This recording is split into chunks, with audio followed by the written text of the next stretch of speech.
Safety precaution while using the nuclear energy, ये हम लोग ने देखा था लास्ट टाइम, खत्म किया था, याद है कि नहीं सब लोग को? So we have to start. And उसके अंदर दो टाइप के रेडिएशन थे, बैकग्राउंड रेडिएशन। कौन से? एक था internal radiation and second one is external radiation. So internal जो बैकग्राउंड रेडिएशन होता है वो किसकी वजह से होता है? हमारे बॉडी के अंदर कुछ ऐसे एटम्स होते हैं, कुछ रेडियो आइसोटोप्स होते हैं जो हमारे बॉडी के अंदर भी कंटिन्यूअसली डीके बॉडी को करते रहते हैं। That is called internal background radiation. And दूसरे होते हैं एक्सटर्नल। एक्सटर्नल कहाँ से मिलते हैं हमको? जब लोग मोबाइल फोन यूज करते हैं या तो जो कॉस्मिक रेडिएशन होते हैं, वो सारे एग्जांपल है किसके? एक्सटर्नल। बोलो। नेक्स्ट पार्ट इज, उसके आगे का जो भी पार्ट है खाली आपको एक बार थोड़ा सा देख लेना है, उसके अंदर ज्यादा कुछ इंपॉर्टेंट नहीं है।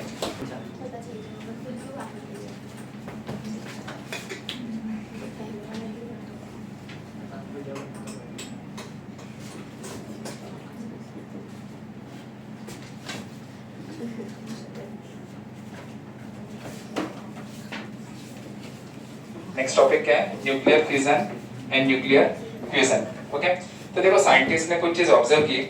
साइंटिस्ट ने कुछ रिएक्शन में ऐसा ऑब्जर्व किया कि the sum of product is less than sum of reactant. मतलब फॉर एग्जांपल कि एक रिएक्शन है A प्लस B एंड ये जब रिएक्शन पूरा हुआ था उनको मिला C plus D, but for example समझने के लिए ये पार्ट है अपना रिएक्टेंट एंड जो राइट साइड में मिलेगा that is called product. For example कि ये दोनों का जो मास है दैट इज 100 ग्राम, तो इसका मास कितना है? 100 ग्राम। एंड फाइनली जब रिएक्शन खत्म हुआ था उनको मिला इसका मास 98 ग्राम।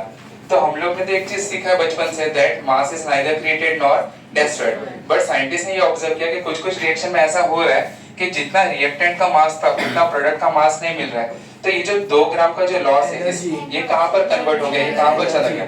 सो आइंस्टाइन ने एक इक्वेशन दिया है जिसका नाम है energy mass relation, which is E is equal to delta mc square। समझेगा? तो यहाँ पर जो डेल्टा m है, डेल्टा m का मतलब होता है मास डिफेक्ट। 12th स्टैंडर्ड में हम इसको मास डिफेक्ट बोलते हैं एंड आप लोग के टेक्स्ट बुक में लिखा है लॉस इन मास या तो लॉस ऑफ मास।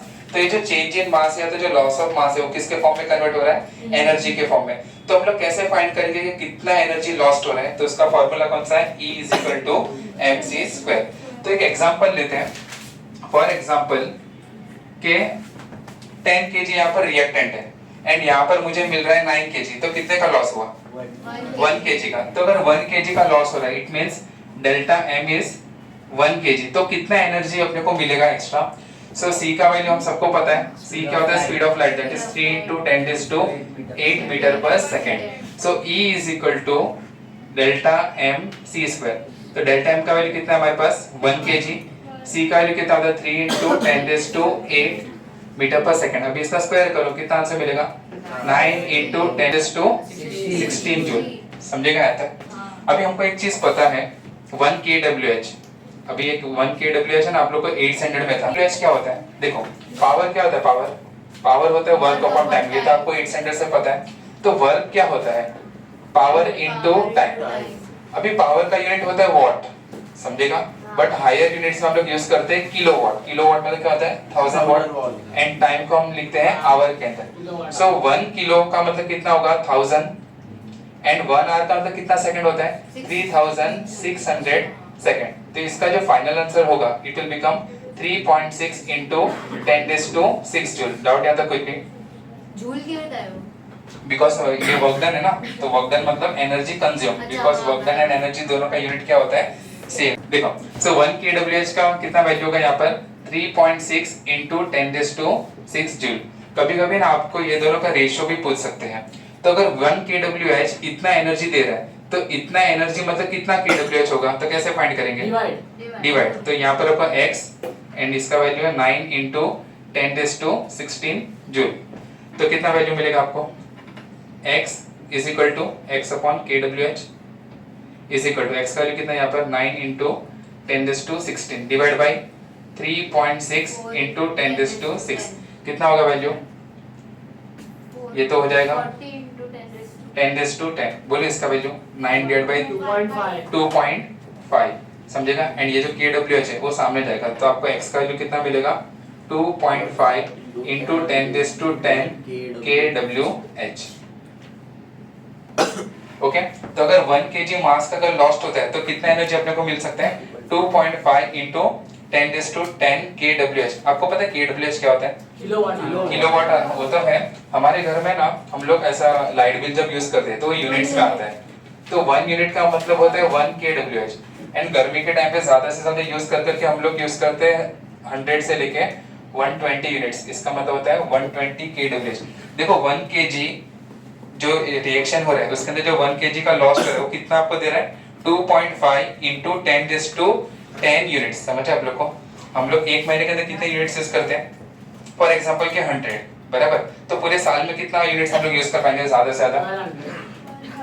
1000 से लेके 1200। ये 1 kg का जो रिएक्शन हो रहा है यहाँ पर, जो 1 kg का मास लॉस्ट हो रहा है वो कितना आपको दे रहा है पता है? 2.5 इंटू 10⁻10 यूनिट्स। मतलब हम लोग बहुत लंबे टाइम तक इसको यूज कर सकते हैं। कौन सा वाला? ये वाला 1 kWh का वैल्यू होता है इतना एनर्जी, जो मैंने यहाँ पर प्रूफ किया। तो 1 kg का अगर मास लॉस्ट हो रहा है तो वो कितना एनर्जी दे रहा है? 9 इंटू 10⁻16 जूल। तो ये कितना kWh होगा? तो उसका आंसर है 2.5 इंटू 10⁻10 kWh। डाउट है तो कुछ भी क्लियर? देखो कल मैंने बोला था आपको कि अगर 1 ग्राम भी यूरेनियम अगर हमने लिया तो कितना चल सकता है? 6 से 10 साल तक हम लोग वो कार को यूज कर सकते हैं कंटिन्यूअसली, याद है? तो वैसे ही यहाँ पर अगर 1 kg है तो आपको कितना एनर्जी मिल रहा है? 2.5 इंटू 10⁻, अगर आप इसको डिवाइड करो अपने दिन से तो आप बहुत साल तक इसको यूज कर सकते हैं। मतलब खाली 1 kg का अगर मास लॉस्ट हो रहा है उसकी वजह से जो भी एनर्जी निकल रहा है उससे हम बहुत सारे साल तक इलेक्ट्रिसिटी यूज कर सकते हैं। समझा आता है? क्लियर? नेक्स्ट पार्ट समझा कि नहीं समझा? नेक्स्ट पार्ट है आप लोग के टेक्स्ट बुक के अंदर, दैट इज कॉल्ड 1 AMU। इसका वैल्यू कितना होता है? 1.6 इंटू 10⁻27 वॉट kg। कैसे आया? डायरेक्ट है बट आया कैसे ये? 1 AMU होता क्या है? Atomic mass unit. अरे फुल फॉर्म ने पूछा, वो होता क्या एक्चुअली में? अपने पास कितने कार्बन है? 1 2 3 कार्बन 12 13 एंड 14। ओके, तो मोस्टली जो पूरा हाइड्रोकार्बन जिसको हम बताते हैं जो मोस्टली किससे बना हुआ है? C12 से। तो हम लोग क्या करेंगे? 1 एटम लेंगे किसका? कार्बन 12 का। वापस से 1 एटम लेंगे किसका? कार्बन 12 का। उसको भी कितने पार्ट में डिवाइड करेंगे? 12 पार्ट में। तो जो एक पार्ट बचेगा that is called 1 AMU and उसका मास कितना होता है? 1.6 इंटू 10⁻27 kg। बट ये आया कैसे? तो देखो 1 मोल ऑफ कार्बन 12 एटम, इसका कितना मास होगा? 1 मोल कार्बन 12 का ग्राम में मास कितना होगा? 1 मोल मतलब क्या होता है? 1 मॉलिक्यूल 1 मोल 1 डजन क्या होता है? 1 डजन कुछ भी हो सकता है ना? आया? अरे हाँ, बट कुछ भी हो सकता है। 1 डजन मतलब फॉर एग्जांपल के 12 आपने बोल दिया नोटबुक, 12 बोल दिया पेन। वैसे 1 डजन का मतलब वैल्यू फिक्स होता है कितना? 12। 1 किलो मतलब मीटर, किलोमीटर भी हो सकता है, किलोग्राम कुछ भी हो सकता है। तो वैसे ही है ना 1 मोल का मतलब होता है एवोगाड्रो नंबर। ये है आप लोग को? नहीं है? ओके ठीक है ठीक है। केमिस्ट्री में खाली इतना याद रखो, 1 मोल का मतलब है 6.023 इंटू 10⁻23। चाहे वो कुछ भी हो, वो एटम्स भी हो सकते हैं, पार्टिकल्स भी हो सकते हैं, मॉलिक्यूल कुछ भी हो सकते हैं। बट 1 मोल का वैल्यू कितना होता है? 6.023 इंटू 10⁻23। यहाँ पर ये कुछ भी नहीं, केजी ग्राम नहीं, तो नंबर ऑफ पार्टिकल्स है। जैसे 1 डजन मतलब 12 होता है ना फिक्स, 1 किलो मतलब 1000 होता है। वैसे 1 मोल का वैल्यू कितना होता है? 6.023 इंटू 10⁻23। वो एटम्स भी हो सकते हैं, मॉलिक्यूल्स भी हो सकते हैं, न्यूक्लियस भी हो सकते हैं, पर्सन भी हो सकते हैं। समझा? खाली आपको ये याद रखना है कि 1 मोल का मतलब कितना होता है? 6.023 इंटू 10⁻23। डाउट है तो कुछ भी समझा सब लोग को? समझा आता है? एंड इसको ही हम लोग आगे जाके केमिस्ट्री में बोलते हैं एवोगाड्रो नंबर। क्या बोलते हैं? Avogadro number. अभी ना 1 आप लोग को मोलर मास निकालने आता है? मोलर मास नहीं आता आप लोग को? अरे रहेगा इसमें केमिस्ट्री के अंदर। आएगा। हाँ, तो देखो कैसे निकालते हैं। जैसे कि H2O है, H2O तो कितने हाइड्रोजन है? सर ये पता है। एंड ऑक्सीजन का कितना होता है मास? 16। तो ये टोटल कितना ग्राम हो जाएगा? 18 ग्राम। ये नहीं है आप लोग को? हाँ था इसकी था। 9 सेंटीमीटर तो मैंने खुद ने केमिस्ट्री पढ़ा है। हाँ, इसको आप बोलते हो क्या बोलते हो? हाँ, सबके वैल्यूज आपको दिए रहेंगे। 9 स्टैंडर्ड में था आप लोग को शायद से। मॉलिक्यूलर मास बोले या मोलर मास बोले?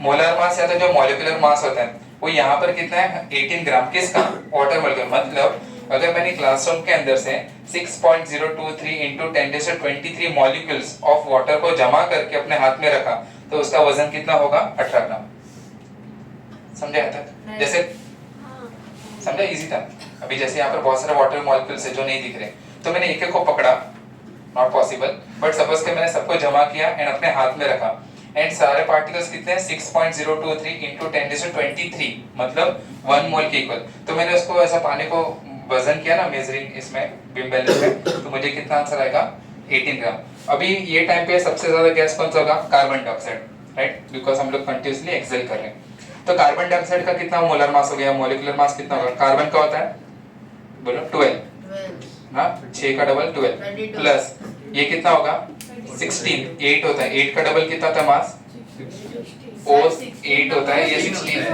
हाँ 16 होगा ना एक का लेकिन यहाँ पर कितने हैं 2 है तो 2 into 16 तो कितना हो जाएगा 44 ग्राम मतलब यहाँ पर पूरे क्लासरूम के अंदर से मैंने 6.023 into 10⁻23 मॉलिक्यूल्स किसके लिए कार्बन डाइऑक्साइड को अपने हाथ में रखेंगे तो उसका वजन कितना होगा 44 ग्राम समझा that is called 1 mole doubt यहाँ तो कुछ नहीं अभी देखो यहाँ पर अभी 1 मोल ऑफ कार्बन तो कार्बन कितना होता है 6 एंड 6 का डबल कितना होता है 12 तो अगर पूरे क्लासरूम के अंदर से मैंने 6.023 into 10⁻23 एटम्स लिए किसके कार्बन के तो मुझे वो आंसर कितना देगा 12 ग्राम है 1 मोल कार्बन डाइऑक्साइड का मास एंड 1 मोल का मतलब कितने पार्टिकल्स होते हैं 6.023 into 10⁻23 पार्टिकल्स या तो उतने मॉलिक्यूल्स अगर उतने मॉलिक्यूल्स आपने जमा किए तो आपको कितना ग्राम मिलेगा 44 ग्राम अगर वाटर मॉलिक्यूल्स हो गए तो कितना ग्राम मिलेगा 18 ग्राम समझा वैसे ही कार्बन का कितना होता है हमेशा 12 ग्राम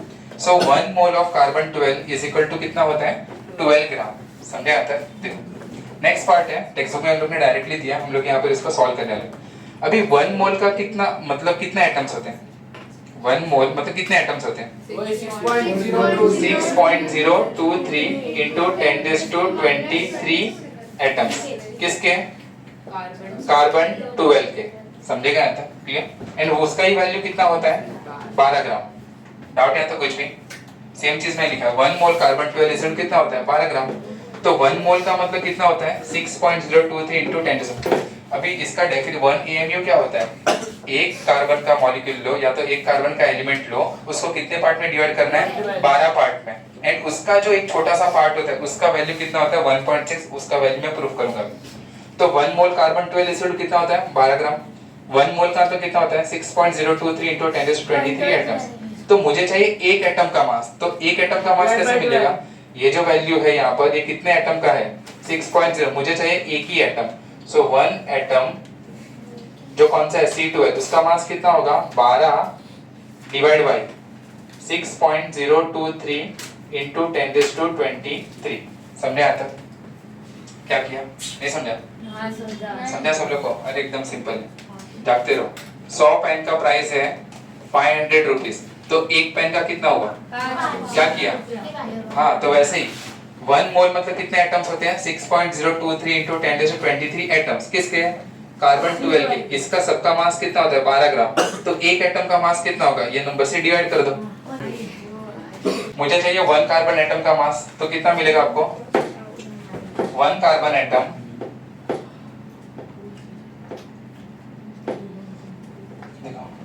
कितना वैल्यू आएगा इसका 12 अपॉन 6.023 into 10⁻23 अभी देखो यहाँ पर ये जो वैल्यू है ना किस में है ग्राम में एंड मुझे इसको कन्वर्ट करना है केजी में तो क्या करना पड़ेगा ग्राम से अगर केजी में कन्वर्ट करना एक काम करता हूँ मैंने यहाँ पर भी 1000 से मल्टीप्लाई कर दिया एंड यहाँ पर भी 1000 से मल्टीप्लाई कर दो तो ये बन जाएगा केजी एंड ये कितना हो जाएगा बताए 26 यहाँ तक क्लियर सब लोग को राइट साइड का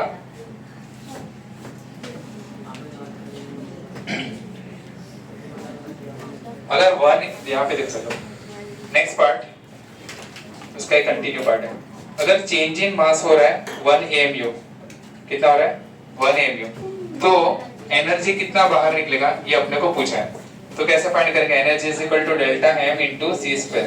सो 1 AMU का मास कितना होता है 1.67 into 10⁻⁻27 इंटू ये कितना होगा 9 इंटू 10⁻², समझेगा 16। तो इसका वैल्यू निकालो कितना होगा, 931 मेगा इलेक्ट्रॉन वोल्ट कितना होगा, करो मल्टीप्लाई, 11 आएगा -11 होगा। -11 होगा ओके 9 इसको इसका मल्टीप्लाई करो, करे फोन में करो 9 इंटू 1.67 15.1 to -30 9 into 1.67 15.03 15.03 मतलब इसको मैं ऐसे लिखूं 1.5 इंटू 10⁻² -10 जूल। देखो आपने टेक्स्ट में दिया है 1.49 करके मिला, नहीं सर इसमें अलग दिया 1.66 हाँ मैंने 1.66 यूज किया तो फिर अगर 1.49 आएगा, अदरवाइज 1.5 अराउंड। तो 1 AMU का अगर लॉस्ट हो रहा है तो आपको कितना एनर्जी मिलेगा, 1. कौन सा वाला, जैसे ये समझा था आप लोग को मास वाला, तो वैसे यहाँ पर हम लोग ने मास कितना रखा है 1 AMU, एंड 1 AMU का वैल्यू मैंने आपको निकाल के दिखाया। 1 AMU क्या होता है समझा ना सब लोग को, एक कार्बन 12 होता है, उसको कितने पार्ट में डिवाइड करोगे 12 पार्ट में, तो उतना भी अगर मास लॉस्ट हो गया सपोज तो कितना एनर्जी आपको मिलेगा 1.5 इंटू 10⁻10 जूल, क्लियर। एंड दूसरा भी आप लोग के टेक्स्ट में दिया है 1 EV का वैल्यू, ये 1 EV पता है क्या होता है, हाँ एक फॉर एग्जांपल कि यहाँ पर है पॉजिटिव यहाँ पर है नेगेटिव, ओके, एंड दोनों के बीच में पोटेंशियल डिफरेंस कितना रखा है मैंने 1 वोल्ट, दो पॉइंट के बीच में पोटेंशियल डिफरेंस कितना है 1 वोल्ट का, एंड यहाँ से एक इलेक्ट्रॉन को पास करो तो ये इलेक्ट्रॉन कितना एनर्जी लेके यहाँ पर जाएगा, सो 1 इलेक्ट्रॉन को वोल्ट का वैल्यू कितना था 1.6 इंटू 10⁻³ -19 जूल, ओके। एंड आप लोग के टेक्स्ट में क्या दिया 13 दिए, बट उन लोग ने मेगा के फॉर्म में कन्वर्ट किया, तो मेगा मतलब होता है 10⁻6, सो 1 MeV समझा सब लोग को, मेगा मतलब होता है 10⁻6, दोनों साइड 10⁻6 से मल्टीप्लाई करो तो 1.6 इंटू 10⁻², यहाँ पर कितना होगा -13 जूल। फिर आपको क्वेश्चन में सेम ऐसे ही यहाँ पर दिया कि अगर 1 MeV का मतलब होता है इतना वैल्यू, तो ये वैल्यू का आंसर MeV में कितना होगा, नहीं समझा, हां समझा कि नहीं समझा, डिवाइड करना है हाँ 1 MeV का वैल्यू है कितना 1.6 इंटू 10⁻13 जूल, तो अगर इतना एनर्जी है 1 AMU का 1.5 इंटू 10⁻10 जूल, तो वो आपको कितना MeV आंसर देगा, तो दोनों को डिवाइड करो तो x upon MeV is equal to कितना होगा 1.5 अपॉन 1.6 इंटू 10⁻10 अपॉन 10⁻13 कितना होगा ये ऊपर जाके 10⁻, ये 3 हो जाएगा, एंड इसको डिवाइड करके कितना होगा 0.937, एंड आगे कुछ है, ओके। तो ये इसको अगर आप राउंड अप करोगे तो कितना हो जाएगा 937, एंड x का वैल्यू किस में आ जाएगा MEV के अंदर, टेक्स्ट के अंदर कितना दिया है 931, क्यों, बिकॉज मैंने यहाँ पर सबको राउंड अप करके लिया है, इसको अगर आप 6 सब्स्टिट्यूट करें इसको 1.49, तो आपका आंसर कितना आएगा 931 MeV, एंड मैंने राउंड अप किया इसके लिए मुझे थोड़ा ज्यादा नंबर आ रहा है, दैट इज 937 MeV। डाउट है तो कुछ नहीं, क्लियर, बाकी पूरा सेम 931 आ रहा है वहां पर, इसको हां इन लोग ने आई थिंक 1.6 लिया रहेगा, हाँ 6 तो फिर 1.49 आएगा, यस, तो यहाँ पर 1.49 आएगा, इसका वैल्यू भी थोड़ा चेंज हो जाएगा, बट एक्चुअली आंसर नहीं आप लोग को स्कूल में क्या बोला है, खाली वैल्यूज याद रखने के लिए पूरा डेरिवेशन बोला है, ठीक है, बट मैंने यहाँ पर पूरा प्रूफ कर दिया कि आपको ये कैसे आता है।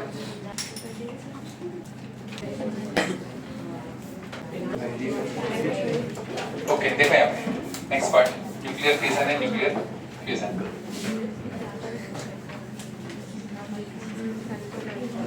क्या होता है nuclear fusion, fission fission sorry, सबसे पहले हम लोग स्टडी करेंगे न्यूक्लियर फिशन, फिजन नहीं रहे फिशन फिशन। देखो ये कैसा होता है, स्टार्ट करें। देखो ये होता कैसा, इसके अंदर एक्चुअली में ना चेन रिएक्शन होता है, क्या होता है चेन रिएक्शन। तो फॉर एग्जांपल कि हमारे पास एक यूरेनियम, ओके, यूरेनियम 235 एंड यहाँ पर 92, एंड इसके अंदर एक छोटा सा स्लो न्यूट्रॉन अगर आप बम्बार्ड करोगे एकदम लो वेलोसिटी से, तो आपको ये दो चीज देगा यहाँ पर। सबसे पहला क्या दिया है, क्रिप्टॉन दिया है प्लस बेरियम, एंड इसका ये ना सेम और एक रिएक्शन है नीचे टेक्स्ट बुक के अंदर, 235 92 प्लस न्यूट्रॉन 1,0 एंड यहाँ पर दूसरा वैल्यू क्या दिया है, लैंथेनियम प्लस ब्रोमाइड। समझेगा, देखो दिया पीछे टेक्स्ट बुक के अंदर। तो सेम रिएक्शन यहाँ पर हो रहा है, यहाँ पे ध्यान दो सब लोग। यूरेनियम के अंदर अगर आप छोटा सा न्यूट्रॉन, एक ही न्यूट्रॉन अगर आपने ऐसा फेंका, बम्बार्ड किया, तो आपको क्या मिलेगा, क्रिप्टॉन एंड बेरियम। लेकिन सेम रिएक्शन के लिए एक साथ में आपको क्या मिल रहा है, लैंथेनम एंड ब्रोमीन आपको मिलेगा। ओके, लेकिन क्वेश्चन ये है कि सर हमको कैसे पता चलेगा कि ये दोनों कब मिलेगा, ये दोनों कब मिलेगा? तो इसका आंसर है कि ऐसा अपने हाथ में नहीं है, ऑटोमेटिकली उन लोग। अब हाँ, जैसे कि देखो इसके साथ और एक चीज निकलता है, दैट इज 3 न्यूट्रॉन दिया ना टेक्स्ट में। इसके साथ में और भी एक्स्ट्रा 3 न्यूट्रॉन देते, जैसे कि यहाँ पे यूरेनियम है, सुनो यहाँ पर से एक छोटा सा न्यूट्रॉन इसके तरफ गया। ओके, तो जब भी ये फिजन होगा, जब इसका दो पार्ट में ब्रेकअप होगा, ब्रेकअप मतलब समझते हैं सब लोग को, ये समझते हैं सर, क्रिप्टॉन एंड बेरियम आपको दिया, लेकिन इसके साथ साथ आपको साथ में क्या मिलेंगे, 3 एक्स्ट्रा न्यूट्रॉन। समझेगा, 1 2 एंड 3। फिर ये न्यूट्रॉन उसके आगे जो यूरेनियम होगा, सब लोग समझना, इसके आगे भी तो यूरेनियम होगा ना, तो ये यूरेनियम में जाएंगे इन लोग। एंड ऐसा जरूरी नहीं कि यहाँ पर क्रिप्टॉन एंड बेरियम दिया तो आगे भी क्रिप्टॉन एंड बेरियम ही मिलेगा। इसके अंदर हो सकता है आपको मिलेगा La प्लस Br एंड ये दे सकता है आपको क्रिप्टॉन प्लस बेरियम। समझेगा, एंड हो सकता है ये वापस आपको क्या देगा, लैंथेट प्लस ब्रोमीन। तो ये ना उन लोग के ऊपर डिपेंड करता है, तो आपको दोनों रिएक्शन मिल सकते हैं एंड एक साथ में ही होते हैं। समझा नहीं समझा, थोड़ा अंडरस्टैंड करना ट्राई करना। जैसे कि यहाँ पर अपने से यूरेनियम का एक बॉक्स एंड मैंने यहाँ से 1 न्यूट्रॉन फेंका, तो उसको अगर आप माइक्रोस्कोपिक तरीके से देखो ना, तो कुछ पार्ट में आपको दिखेगा कि एक यूरेनियम ने क्या दिया है, क्रिप्टॉन एंड बेरियम, दोनों मिलता है एक साथ में। समझा, दोनों एक साथ मिलता है। एंड अगर आप दूसरे अपोजिट साइड देखो, तो आपको दूसरी साइड दिखेगा कि दूसरा कोई यूरेनियम है, उसके साथ क्या हो रहा है, यहाँ पर La प्लस Br मिल रहा है। एंड इस, हाँ बोलो, एंड इसके साथ हाँ, ये जो एलिमेंट्स लैंथेनम और ब्रोमीन ये सब है, ये एक्चुअली में वो एलिमेंट्स बनते हैं कि उनका सिमिलर स्ट्रक्चर होता है। नहीं ऐसा कुछ नहीं है, इसमें अंदर ये है, इन लोग ने क्या दिया टेक्स्ट बुक के अंदर कि दोनों लाइट एलिमेंट होते हैं ना, एक बड़ा एटम होता है, वो किसके फॉर्म में, 2 फ्रेगमेंट के फॉर्म में। हाँ, लेकिन अप्रोक्सीमेटली लोग थोड़ा आजू बाजू रहते हैं। इसका वो कितना दिया एटॉमिक नंबर, पर 36 है। 36, तो 30 पार कर दिया आप लोग ने।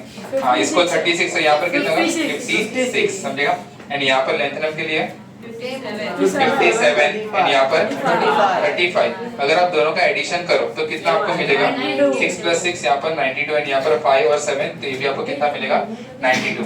तो पूरे न्यूक्लियर फिजन हो, चाहे ऊपर का रिएक्शन मिले या नीचे का रिएक्शन मिले, जो भी मास एंड जो चार्ज है वो हमेशा क्या रहेगा, कंजर्व। एंड जो भी थोड़ा सा मास डिस्ट्रॉय होता है वो किसके फॉर्म में चले जाता है, इन फॉर्म ऑफ एनर्जी। समझेगा, बोलो बोलो बोलो। सर लास्ट में जब पूरा यूरेनियम खत्म हो जाएगा, फिर भी थोड़ा तो न्यूट्रॉन बच जाएगा ना, वो हाँ, बच जाएगा। वो ऐसे ही बार यूज हो जाएगा कहीं ना कहीं। इसके ऊपर का वैल्यू कितना दिया है, देखो यहाँ पर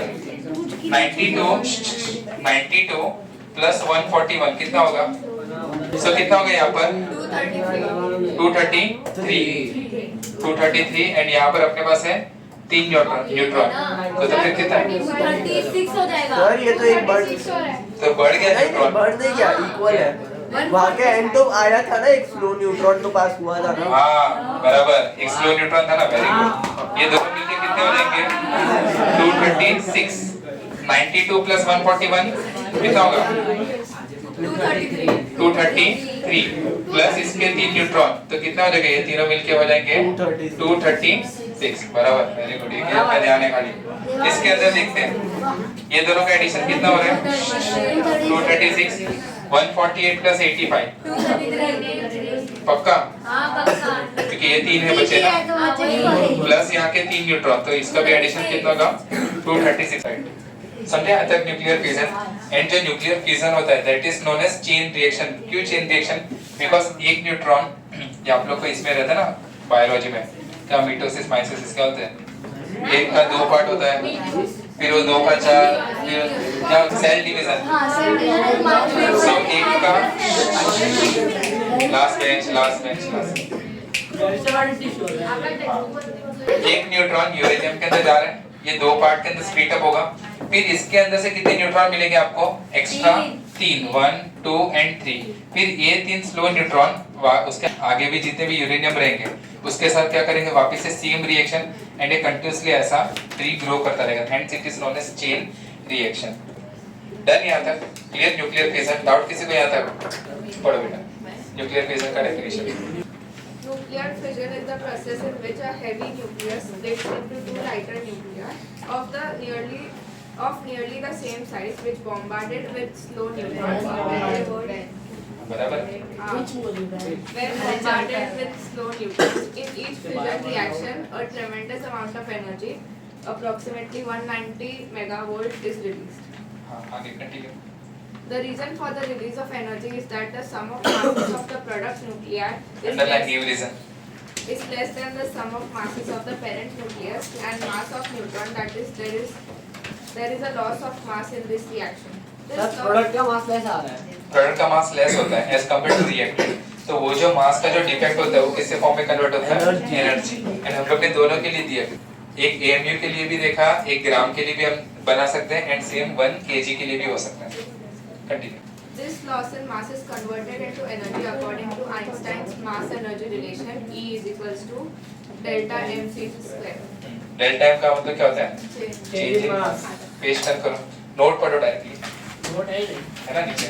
In each fission reaction, the atomic number Z and mass number A remain conserved. Second, the two fragments obtained on fission. Two fragment मतलब ये दो। एटम हाँ बोल है रॉन्ग फिजन कैलकुलेशन। कैसे? अगर आप 3 न्यूट्रॉन निकाल रहे हो, हाँ मैंने निकाल रहा हूँ ऐसे तो। हाँ तो 92 + 141 233 आता है। हाँ बराबर। हाँ। 235 और इसके 3 न्यूट्रॉन है ना? हाँ तो 236 होता है ना। हाँ बराबर। तो उधर 235 है। एक न्यूट्रॉन को ऐड किया ना तो 236 हो गया ना, वही तो इसने बोला। Continue. The two fragments obtained on fission of one uranium-235 nucleus are unstable and they emit beta particles and gamma rays to become stable. Yes. अभी देखो आप लोग के टेक्स्ट बुक के अंदर दिया है कि जब भी न्यूक्लियर फिजन होता है तो कितना एनर्जी रिलीज होता है? 190 MeV जितना। अब ये 190 MeV कैसे आता है, तो उसका ना टेक्स्ट बुक के पीछे बराबर से कैलकुलेशन दिया हुआ है जो आप लोग के आउट ऑफ द सिलेबस है। खाली 190 MeV वैल्यू याद रखना है। मिला आप लोग को? टेक्स्ट बुक के पीछे देखो हाँ नेक्स्ट पेज पे लोग ने कैलकुलेशन दिया है, तो कैलकुलेशन कैसे करते हैं पता है सब लोग को? कैसे? ये दोनों का मास को ऐड करो, सुनो यहाँ पे सब लोग, ये दोनों के मास को ऐड करो, करना है कि नहीं करना है? करें?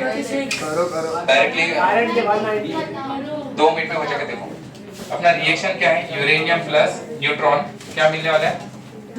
For example krypton plus barium plus 3 neutron मिलेगा, समझेगा?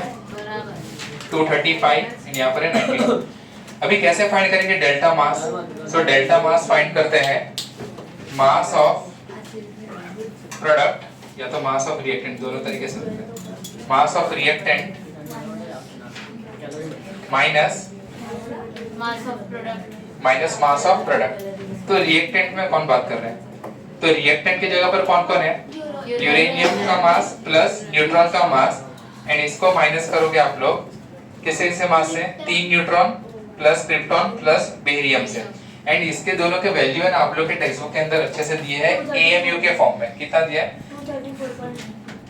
इसका एडिशन पूरा नहीं तो 234.99 यूरेनियम का बोलो कितना है? 234.99 234.99 प्लस न्यूट्रॉन का कितना है? 1.01 1.01 एएमयू के फॉर्म में, राइट सब लोग?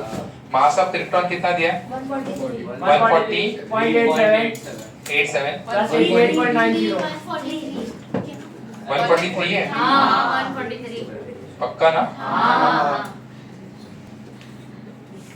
नहीं हो सकता है। 141 की मैं पूछे 143 आइसोटोप रहेगा। ये 89 है एंड यहाँ पे 144 है। इसका बोलो क्रिप्टॉन का। बेरियम का कितना होगा? 88.90 प्लस 3 न्यूट्रॉन का मास कितना होगा? 3 into 1.01। अगर आप ये सबको ऐड करोगे एंड माइनस करो तो आंसर कितना आएगा? 0.20 AMU। So E is equal to होगा change in mass into C का स्क्वायर। तो चेंज इन मास कितना हो रहा है? 0.20 इंटू 1 EMU का वैल्यू कितना होता है? 9.931 कितना? 931 931 मेगा इलेक्ट्रॉन वोल्ट नहीं केजी में बोलो कितना था? 1.6 0.20 ना 1.67 into 10 10 to minus 27 into ये कितना होगा 9 into 10 to 16 हाँ ओके तो ये कितना हो जाएगा? ये होगा 10 to minus 11 बराबर। अभी इसको करो मल्टीप्लाई कितना तो डायरेक्ट मेगा वोल्ट में सर डायरेक्ट आंसर 190 आवे છે मेगावोल्ट में आ गया ना मतलब? हाँ तो अगर आप इसको सॉल्व करोगे and then we have to divide by इसमें बड़ा आएगा उसको तो डायरेक्ट मेगा डिवाइड करना पड़ेगा ना और बाद में डिवाइड करना पड़ेगा यस तो आपका डायरेक्टली आंसर कितना गया यहाँ पर 190 MeV समझेगा। तो यहाँ पर जो क्रिप्टॉन है वो कितना है 89 है एंड यहाँ पर जो बेरियम है दैट इज 144 क्लियर। सर इसको किससे डिवाइड करेंगे? अरे 1 MeV का वैल्यू कितना होता है? 1.67 into minus 27 kg तो MeV का वैल्यू कितना होता है 930 करो इसका सॉल्व कितना है इसको मल्टीप्लाई करो 0.2 को मल्टीप्लाई करो 931 से 190 आता है 190 बस थोड़ी ना यस ऐसा करो चलो डन रब करो पूरा part. Next part is nuclear fusion. Next part क्या दिया आपके टेक्स्ट के अंदर? Difference between radioactive decay and nuclear fusion. तो जो रेडियोएक्टिव डीके होता है ना वो खुद से होता है it is a spontaneous process and जो न्यूक्लियर फ्यूजन है ना उसको स्टार्ट करने के लिए we require one slow neutron. Second point में क्या दिया है? The nuclear second point same है एंड जो रेट ऑफ रेडियोएक्टिव डीके होता है it cannot be control. जो डीके होता है नॉर्मली रेडियोएक्टिव डीके उसको हम लोग कंट्रोल नहीं कर सकते। क्यों पता है? बिकॉज वी डोंट नो कि कितना साल लेगा पूरा डीके होने के लिए, जबकि जो न्यूक्लियर फ्यूजन होते हैं इसको हम लोग कंट्रोल कर सकते हैं fusion. Nuclear fusion is the process in which two light nuclei combine to form a heavy nucleus. In this process also, huge amount of energy is released. The reason for the release of energy is that the mass of the product nucleus is less than the sum of masses of the two combining nuclei. देखो यहाँ पर भी same चीज बोला जो nuclear fusion के अंदर था कि जो प्रोडक्ट का जो मास होगा वो कम है as compare to the mass of reactant. Yes और नो? तो ये दोनों के अंदर सेम चीज। अगर आपको किसी ने पूछा क्वेश्चन कि what is similarity between nuclear fusion and fusion तो क्या लिखोगे कि दोनों के अंदर एनर्जी रिलीज होता है। वो एनर्जी कौन सा होता है? Change in mass. Next continue. This loss in mass is released in form of energy. According to this mass energy equivalence relation, E is equals to m/2। mc. इसके अंदर क्या यूज करेंगे हम लोग? हैवी न्यूक्लियस या small nucleus? Light मतलब एकदम छोटे न्यूक्लियस। कौन कौन है? हाइड्रोजन के हीलियम, हाइड्रोजन प्लस हाइड्रोजन 1 1 2 2 के 1 1 2 2 मतलब ये कौन है? ड्यूटेरियम। सो दो ड्यूटेरियम को हम लोग क्या करेंगे? न्यूक्लियर फ्यूजन हम लोग नहीं कर पाते। क्यों पता है? बिकॉज ये दोनों ड्यूटेरियम है तो दोनों के बीच में ना हाई अमाउंट ऑफ रिपल्शन होता है एंड ये दोनों को हमको जबरदस्ती रिएक्ट कराने के लिए वी रिक्वायर सन के कोर के जितना temperature which is around 10⁷ kelvin. दूसरे कौन से तरीके से आप फ्यूजन कराना चाहते हो बेटा?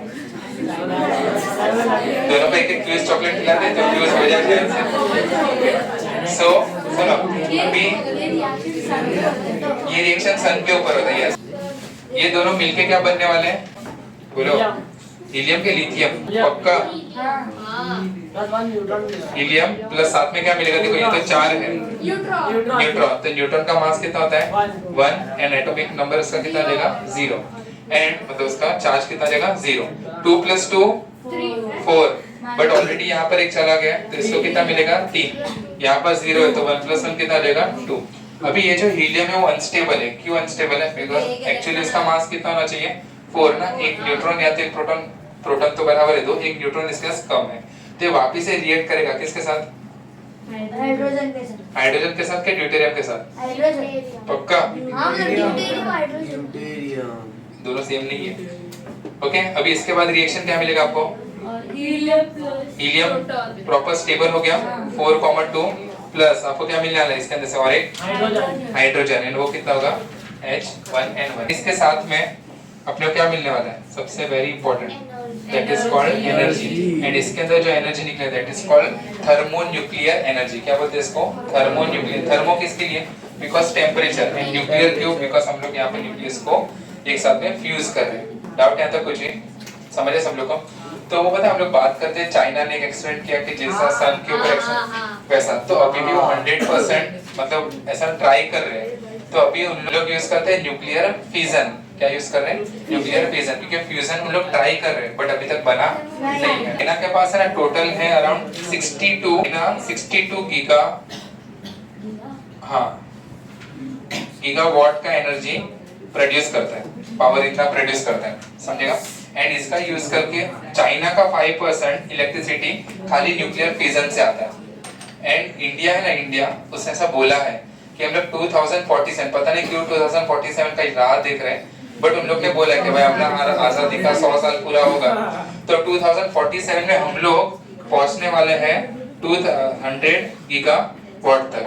कभी 2047 में। एंड इंडिया ये टाइम पे यूज करता है 3% of electricity supply bye nuclear fission. And China का जो एरिया है वो इंडिया से काफी बड़ा है, तो उसका 5% मतलब इंडिया पूरा आ जाएगा, समझा? इतना वो आगे है। तो अपने इंजीनियर्स, आईआईटीएंस, डॉक्टर जो भी बनने वाले, थोड़ा देश का ख्याल रखना, इसको और जल्दी, ऐसा जरूरी नहीं है अपने को 2047 का राह देखना है, 2037 में भी अगर होगा इफ वी मीट तो अपने को ज्यादा प्रॉब्लम ये, आज ही सुबह मैं 7 घंटा लाइन में खड़ा रह के एलपीजी उठा के आया हूँ। लास्ट पार्ट है न्यूक्लियर फिजन एंड फ्यूजन का डिफरेंस बिटवीन।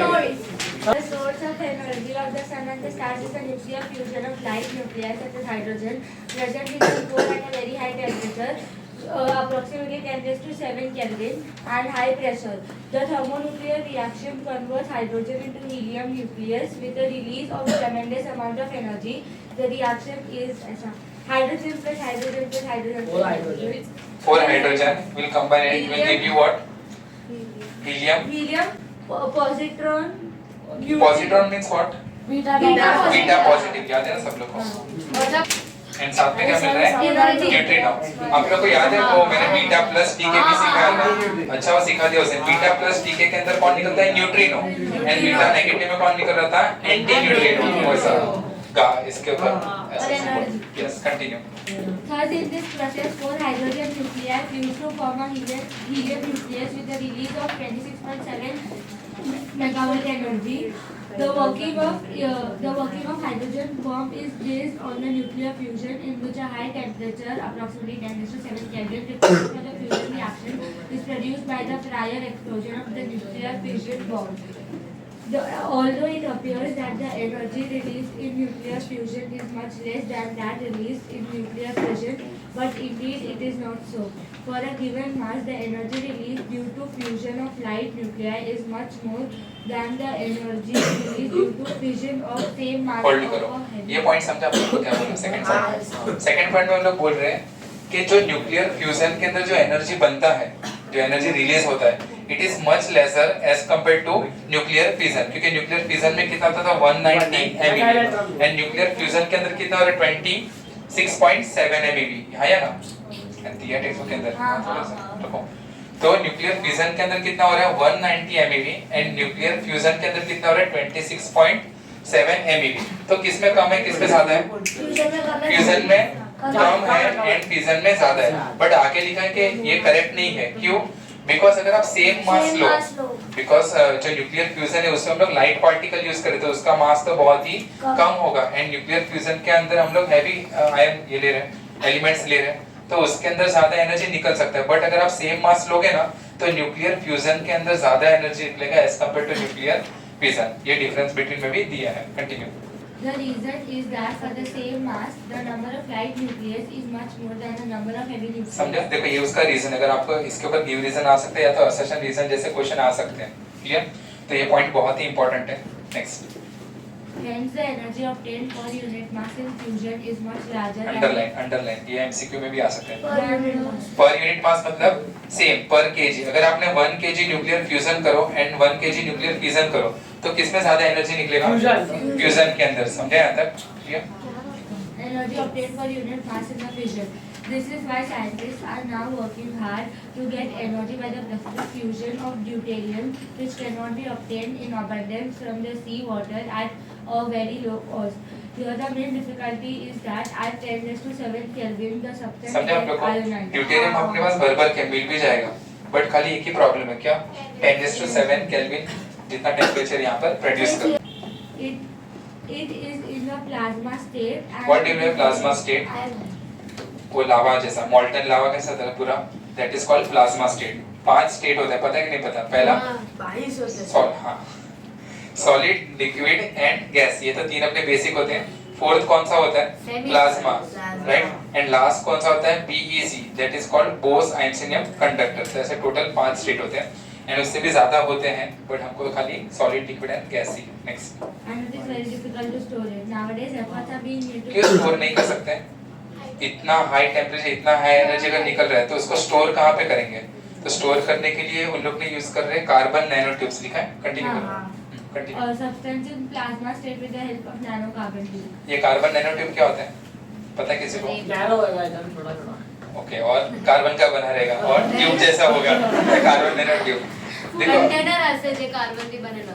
आप लोग को ग्रेफाइट पता है? ग्रेफाइट, ग्रेफाइट का स्ट्रक्चर कैसा होता है? हाँ, वैसा नहीं निकलता। स्ट्रक्चर कैसा होता है? ऐसा ना, हेक्सागोनल। तो वैसे ना ग्रेफीन करके भी एक आता है जिससे कार्बन नैनो ट्यूब बनते हैं, अगर आपको पता होता केमिस्ट्री का। तो है ना, मैंने पता नहीं आज मैं रास्ते पे जा रहा था एंड सडनली वहां पर मैंने ऐसा देखा कार्बन नैनो ट्यूब जैसा, कार्बन नैनो ट्यूब नहीं देखा है ना, कहीं पर ना बिल्डिंग में कोई ऐसा जाली रहता है ऐसा हेक्सागोनल स्ट्रक्चर में, पता है कि नहीं पता?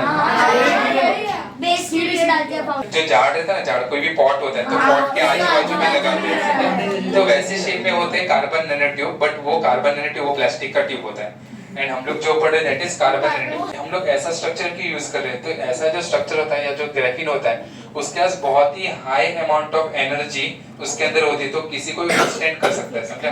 मतलब लार्ज अमाउंट ऑफ प्लाज्मा, जैसे इसकी ग्रिड होती है ऐसा, समझेगा? ऐसा सिलेंडर जैसा रहेगा, तो ग्रिड के अंदर यहाँ पर बहुत सारे होल्स होते हैं ऐसे, बीच में पूरा ये एम्प्टी पार्ट होता है। तो और अभी जापान वाले आई थिंक बोल रहे थे कि हम लोग है ना कार्बन नैनो ट्यूब से एक है ना स्पेस स्टेयरकेस बनाने वाले हैं। पता है आपको? स्पेस स्टेयर मतलब यहाँ से आप एक बहुत बड़ा सा वॉल ऐसा धीरे धीरे बनता जाएगा एंड उसके ऊपर रोबोट्स होते हैं, रोबोट्स वो ऐसा चढ़ते चढ़ते, बिकॉज बीच में गैप है ना, तो चढ़ते चढ़ते जाएगा एंड ऊपर से पूरा स्पेस का फोटो लेके वापस से। एंड उन लोग ने भी बोला है कि 2050 तक उन लोग भी कर देंगे, पता नहीं लोग क्या, बट उन लोग का ऐसा पूरा हाँ, तो देखा जाएगा। हम लोग जिंदा रहेंगे तो देख लेंगे। अभी किधर तक बढ़ा? अभी आसमान तक भी पहुंचा। बात नहीं हुआ मेरा, अभी वो बीच में बदल गई ना प्राइम मिनिस्टर। डिफरेंस बिटवीन, समझा कार्बन नैनो ट्यूब क्या होता है? इतना ज्यादा डिटेल में नहीं है, खाली इतना सा आपको याद है। चलो continue. In fission, when neutrons are bombarded on a heavy nucleus, it splits into nearly equal light fragments. ये कौन सा पॉइंट है? न्यूक्लियर फिजन का। एंड फ्यूजन के अंदर क्या होता है? लाइट पार्टिकल्स कंबाइन होते हैं to make a heavy particle. Second point, This reaction is possible at ordinary temperature and nuclear fission जो होता है वो ऑर्डिनरी टेम्परेचर पे हो सकता है। तो हिरोशिमा नागासाकी के अंदर जो बॉम्ब फोड़ा था वो न्यूक्लियर फ्यूजन था या फिजन था? फिजन था। फ्यूजन का तो स्कोप भी फिलहाल है, एंड उसके अंदर हाँ फिजन था, तो उसमें भी ऐसा ही था जैसे कि बॉम्ब है।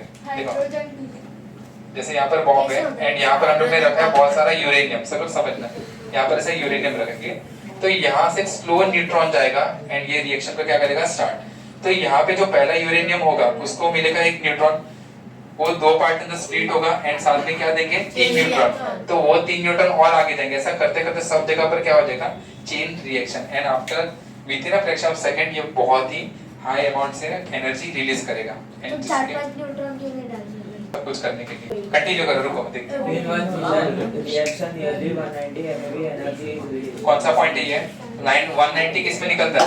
Fission. 190 फिजन के अंदर। Next, 24 For the same mass, the energy released in the fission process is less than that in the fusion process. Is it true? क्या न्यूक्लियर फ्यूजन के अंदर न्यूक्लियर फ्यूजन से कम एनर्जी निकलता है? तो हाँ, बट किसके लिए? सिंगल रिएक्शन के लिए। समझा नहीं समझा? जैसे अगर मुझे फ्यूजन का अगर रिएक्शन करना है तो हम लोग क्या यूज करेंगे? एक यूरेनियम एंड एक न्यूट्रॉन, तो उसका जो एनर्जी मिलेगा दैट इज फॉर एग्जांपल के 190। अगर आपने यहाँ पर हाइड्रोजन हाइड्रोजन ये वाला रिएक्शन किया तो आपको कितना एनर्जी मिलेगा? 26.7 mega electron volt. Positron, neutrino, ये सारे particles. Next point, Limited amount of fissionable substance is available in the nature. Continue continue. Fission process can be controlled. Nuclear reactor ये इसका मतलब क्या है? इसका मतलब क्या है? न्यूक्लियर फ्यूजन को हम लोग कंट्रोल कर सकते हैं, बट न्यूक्लियर फ्यूजन को हम लोग कंट्रोल नहीं कर सकते। वो क्या लाए थे वो cadmium rod? Cadmium rod. Cadmium rod क्या होता है? देखो ऐसा है ना, एक टैंक होता है एंड ये टैंक के अंदर है ना यूरेनियम रखते हैं। सुनो यहाँ पर यूरेनियम रखा है, इसका फ्यूजन चल रहा है। सुनो यहाँ पे सब डाउट यहाँ तो कुछ भी देखो सब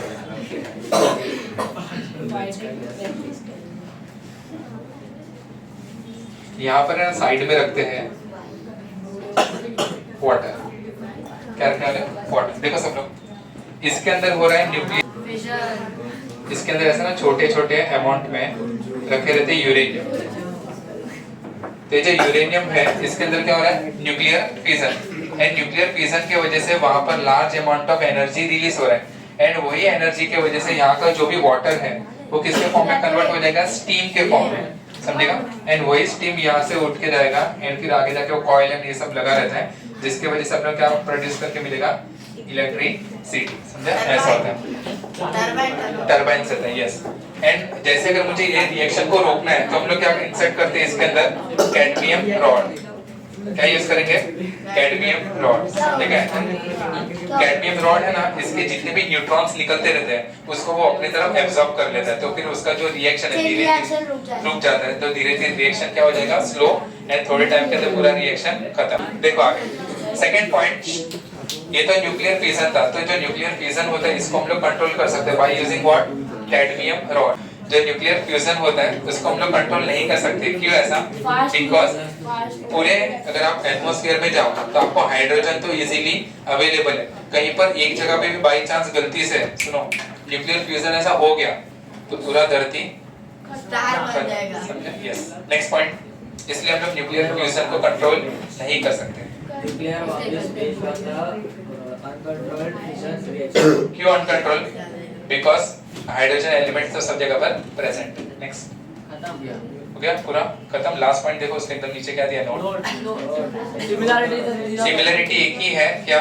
ये दोनों के अंदर, यस, दोनों के अंदर एनर्जी रिलीज होता है। इसके न्यूमेरिकल्स आप लोग को सिलेबस में नहीं है, बट अगर आते भी है तो पता है कैसे करना है? E = mc²।